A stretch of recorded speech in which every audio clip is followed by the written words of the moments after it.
Bismillahirrahmanirrahim. Assalamu alaikum students. This is me, Professor Asha. I hope you find by the grace of Allah.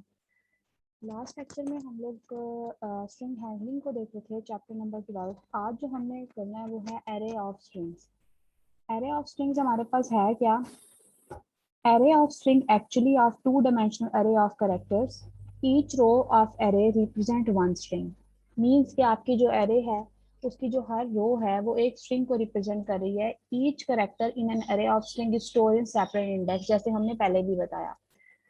तो हम array of strings कैसे create करते हैं? आपने क्या करना होता है, स्ट्रिंग्स लिखते हो, रोज एंड कॉलम अब आप लिखते हो।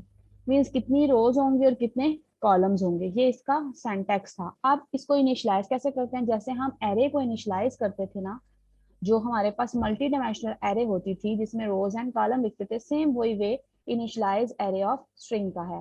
कैसे?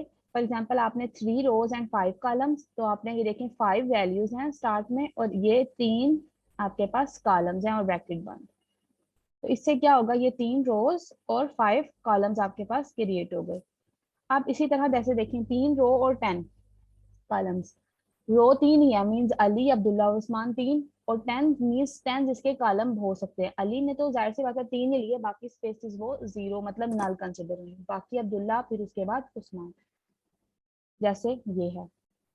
उसके बाद input and output with array of string, कि आप इनपुट कैसे लेते हो और आउटपुट कैसे डिस्प्ले करते हो। जाहिर सी बात है इनपुट सीन के जरिए लेंगे और आउटपुट सी आउट के जरिए देंगे। तो कैसे आपने करनी होती है, आप लिखते हो सीन str0, इसका मतलब होता है आप फर्स्ट रो को करना चाह रहे हो। सीन str1 मीन आप सेकंड रो को करना चाह रहे हो। सीन आप थर्ड रो को करना चाह रहे हो। इसी तरह अगर आपने क्या करना है, शो करवाना है, तो str0, इसका मतलब ये हुआ कि आप कॉलम्स को नहीं लिखते, वो बाय डिफॉल्ट आपके शो हो जाते हैं, आप सिर्फ रोज को लिखते हो। अब जैसे इन्होंने कहा कि आप क्या करो, 5 सिटीज जो हैं उसके नेम इंसर्ट करो और उनको डिस्प्ले करवाओ। तो 5 सिटीज मीन्स 5 रोज होंगी और कितने कैरेक्टर उसमें आ जाए, तकरीबन 30 कैरेक्टर से ज्यादा तो कोई लंबा नाम नहीं होता। आपने लूप लगा दी 5 एलिमेंट्स के लिए और सी इन सिटी आई लिख दिया। इसी तरह 5 एलिमेंट्स के लिए दोबारा लूप लगाई और city I means cout में आपने उसको शो करवा दिया। उसके बाद नेक्स्ट हमारा है write a program input name of 5 countries. जिस तरह अभी आपने इनपुट कर दिए नेम, अब आपने उन्होंने क्या करवाया किया है कि वो ओनली डिस्प्ले करे उन कंट्रीज के नेम जो स्टार्ट होते हैं वॉवल से। तो इट्स मीन जब आपने शो करवाना था यहाँ पर इतना कोड जो था, आप इतने कोड में क्या करोगे, आपने जो ये वाला कोड है इसको थोड़ा चेंज कर देना। कैसे किया? वावल्स की कंडीशन लगा दी। आपने लिखा करेक्टर है, अपने वेरिएबल लिया जिसमें आपने लिखा कंट्री आई और 0। अब आपने स्विच स्टेटमेंट किस पे लगाई? इस करेक्टर पर जिसको आपने इनिशियलाइज किया है कंट्री वाले से, मींस इससे। अब क्या किया, केस अगर ए हो, ई हो, आई हो, ओ हो, यू हो, ये 0 क्यों लिखा है? मींस हम कॉलम्स की बाकी वैल्यूज को नहीं चेक करें, हम स्टार्ट वाली रो के फर्स्ट एलिमेंट को चेक करना चाह रहे हैं। इसलिए स्टार्ट में जो इंडेक्स होता है कॉलम का, फॉर एग्जांपल ये हमारे पास है, तो कॉलम हम अगर देखें तो ये स्टार्ट वाला जो कॉलम है वो 0 है। तो हमने सिर्फ स्टार्ट वाले कॉलम को हमने देखना है, हमने 1 2 3 आगे नहीं मूव करवानी अपनी अरे को। तो हमने सिर्फ इसलिए यहाँ पे फिक्स कर दिया 0, और आई जो है वो मूव करेगा, मींस आई की वैल्यू यहाँ पे 0 होगी, फिर 1 होगी, फिर 2 होगी, फिर 3, क्योंकि 3 रोज हैं तो 2 तक चलेगी। ठीक हो गया। फिर उसके बाद 5 रोज हैं तो 4 तक चलेगी। अब क्या हुआ, या तो स्टार्ट में ए हो, ई हो, आई हो, यू हो, तो वो कंट्री आई मींस वो वाली रो को डिस्प्ले करवा देगा। ठीक हो गया। ये वे होता है हमारे पास किसका, कि हम किस तरह जो है वो वॉवल्स कैलकुलेट करते हैं। नेक्स्ट हमारे पास ना अब फंक्शन शुरू हो गए हैं। अब हमने क्या करना है, इन फंक्शंस की डेफिनेशन देखनी है और देख लेना है इसका यूज क्या है, क्योंकि आपको जो प्रोग्राम बनाना है उसमें मिक्सअप चीजें आनी है, एज इट इज नहीं आना। अब स्ट्रिंग्स के कुछ फंक्शंस हैं, स्ट्रिंग्स के फंक्शन स्ट्रिंग डॉट एच।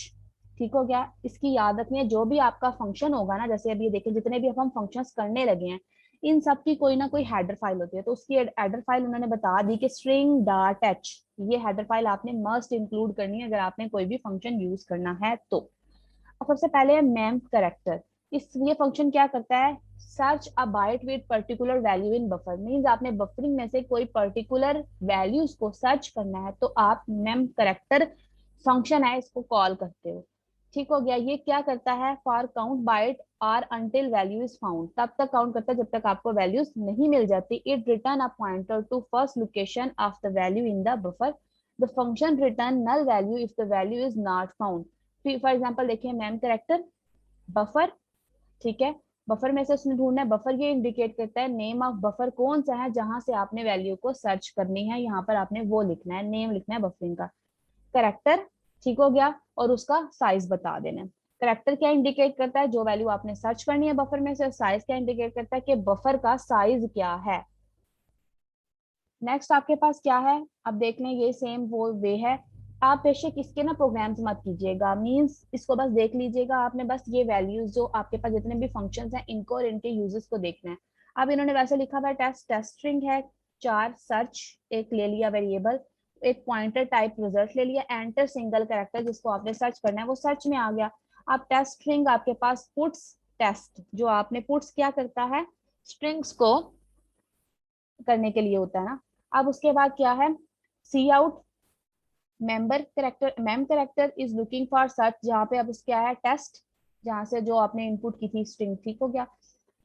उसके बाद क्या किया, सर्च करना है, ये बफर था ना, सर्च जो भी वैल्यू आपने सर्च करनी थी वो सर्च, और आगे उसका साइज दे दिया 12। अगर रिजल्ट नल के इक्वल था करेक्टर नॉट फाउंड आ जाएगा, और अगर नल के इक्वल नहीं आता तो करेक्टर फाउंड हो जाएगा। उसके बाद है मेम CMP, ये फंक्शन क्या करता है, ये कंपेयर करता है ईच सक्सेसिव बाइट को reference by first pointer with a corresponding byte reference by second pointer, ठीक हो गया। मींस अगर आप लिखते हो return value less than 0, it return the less than 0 if the last byte compare in the buffer reference by first pointer is less than the corresponding by reference by second pointer। 0 अगर करते हो ये return करवाएगा 0, greater than 0 it return the value greater than 0। उसके बाद क्या है, इसमें भी ऐसे ही है मैम, CMP बफर 1 लिखते हैं, बफर 2 और उसका साइज बता दो। बफर 1 इंडिकेट करता है फर्स्ट बफर, और दूसरा बफर जो है वो सेकंड बफर को, और साइज उसका साइज। उसके बाद नेक्स्ट ये है प्रोग्राम, उसका आगे है मेम CP, ये क्या करता है, ये कॉपी के लिए होती है, ये नंबर ऑफ स्पेसिफिक कैरेक्टर को एक बफर से दूसरे बफर में कॉपी कर देता है, बफर 1 बफर 2 और आगे उसका साइज। मींस दो स्ट्रिंग्स को उसने क्या किया, कॉपीज कर दिया, टेस्ट 1 एक टेस्ट 2 स्ट्रिंग्स थी, तो टेस्ट 1 टेस्ट 2 हमारे पास सेकंड बफर, टेस्ट 1 हमारे पास फर्स्ट बफर, और टोटल इसकी बाइट 15। उसके बाद है मेम मूव, मूव क्या करेगा, ये copy the number of specific character from first buffer to second character, ठीक है, फर्स्ट से सेकंड में ये कॉपी कर देगा या मूव कर देगा। तो इसने इधर कैसे इसका होता है, आपने क्या करना होता है, बफर 2 बफर 1 और आगे साइज, सिंपल। आगे है मेम सेट, मेम सेट में क्या करना होता है, फर्स्ट काउंट द कैरेक्टर, ये कैरेक्टर को काउंट करता है, reference by buffer to the specific value और उसको रिटर्न करवा देता है। बफर और आगे कैरेक्टर और आगे हमने क्या लिख देते हैं, नंबर्स लिख देते हैं, बफर फॉर एग्जाम्पल X और आगे आपने नंबर लिख दिया 8 जो भी है। उसके बाद है str cat, बहुत इंपॉर्टेंट है, ये क्या है, कंकैटिनेशन के लिए, ये प्रोग्राम भी पेपर में आया हुआ था पिछली दफा, कि आपने क्या करना है, दो स्ट्रिंग्स को कंकैटिनेशन करनी है। कंकैटिनेशन क्या होती है कि एक नई स्ट्रिंग आप ले लेते हो, दो स्ट्रिंग्स आपकी copy of one string to the end of the string, ठीक हो गया। अब क्या है str1 और str2, फॉर एग्जाम्पल आपके पास दो स्ट्रिंग थी, string 1 the more work you, दूसरी है the more you gain. String 1 puts str, string 2 आपकी पुट्स str2।